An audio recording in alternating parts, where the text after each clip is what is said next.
And I think that's a good segue to our next speaker, Deborah Small. And I would say Deborah, without a doubt, really is the most articulate and passionate person on issues dealing with drug policy and war on drugs, worldwide. I just have to say that. But can you talk to us about just how we got where we are, just some of the history and connections and parallels that you see between alcohol prohibition of yesterday and drug prohibition today, as well as the politics around both? So thank you all for being here, and thank you, Judge Burnett. That was like a perfect segue to what I want to talk about. No, we've done this before. I know, it's true. It's been a while, a long time, I tell you. So, I mean, I want to go back to Jesse Jackson's remarks at the very beginning, because he challenged us by saying that rather than thinking of the drug war as a failure, that in fact it's a success. It's a success at the things that it was set out to do, which was about not reducing drugs, but about policing poor people. And I think we have to remember that, because if you think about it, we already had a time in our country where we experimented with the idea of controlling people's behavior and access to something that they wanted. It was called alcohol prohibition. And what did that produce? It produced a lot of crime. It produced a lot of violence. Who were the people who were arrested? It wasn't the big guys who were smuggling liquor in, the Seagram manufacturers, etc. No, it was the immigrants. It was the poor people. It was the working class people in cities all over the country who the law was designed for in the first place. Because if you go back and look at the history of it, you see that the people who put forward these proposals did it specifically with the idea and intention of using it to control the poor, the marginalized, and the powerless. And, Martin Luther King said that one of the ways that you know a law is unjust is if it was enacted by the majority to be imposed on the minority.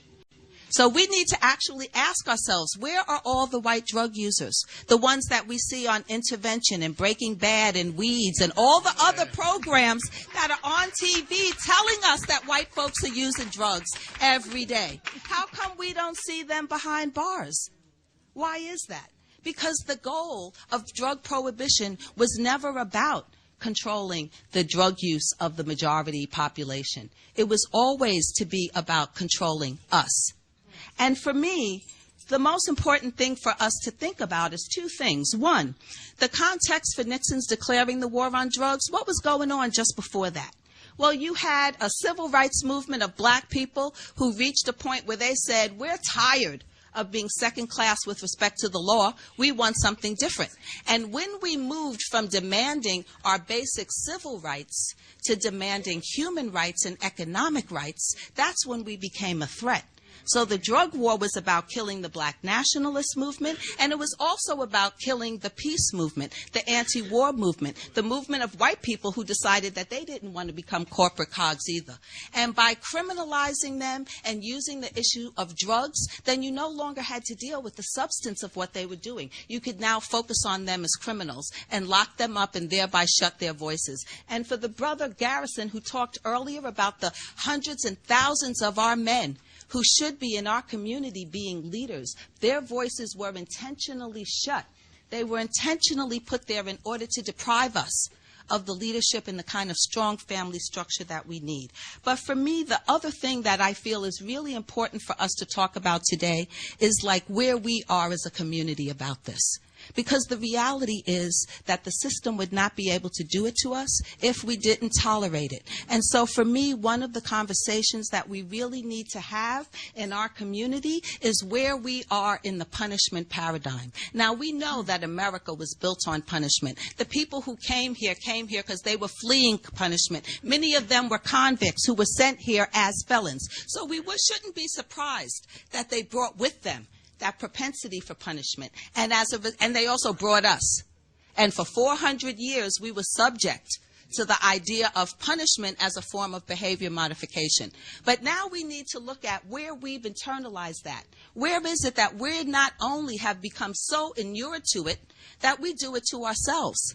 because we're the ones who allow the police to keep snatching our young men and women away for things that they're not doing in the other community. I just read an article today in the New York Times where Mayor Bloomberg, when challenged on the reason why so many minority youth are being arrested for marijuana possession, an offense that was decriminalized 40 years ago in order to protect white youth, but is now the principal reason why young Black and Latino men are being arrested. And what he said is that this was an effective crime-fighting tool, and the fact that these kids ended up having to spend 2 days in jail, being booked, fingerprinted, etc., was no big deal if it reduced crime. Now, you ask me whether or not he would say that in Larchmont, in Westchester, or any of the white communities in New York City, that he would have the nerve to stand up and say to people that our public safety depends on my humiliating your children, my putting them through something that I would never want to go through myself. But it's okay,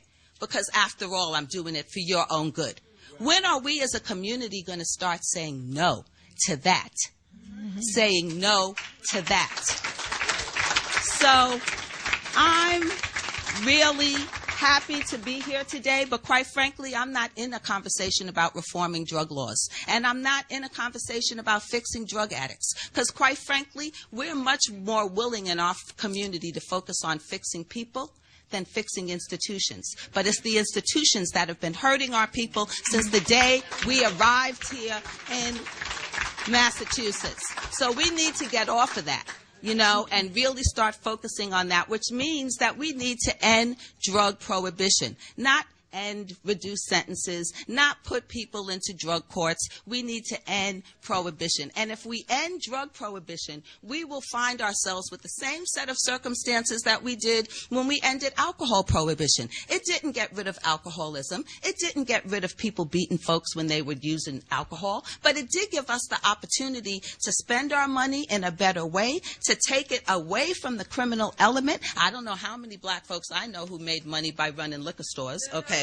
You know, I mean, like, let's just be real about it. It gave us an opportunity to take a negative and reduce the negativity associated with it, not necessarily eliminate it completely. So I want us to have a conversation about the ability for us to regulate and control drugs, which is what we did prior to 1914. So let's not pretend this is some radical thing. There was a time when all the drugs that are currently illicit were legal, when they were controlled by doctors, where you got them from pharmacies. And in the first early years of drug prohibition, we had heroin maintenance clinics in the U.S. So don't let anybody tell you we can't do these things, that can only happen in Europe. No, it can happen here. Thank you, Deborah.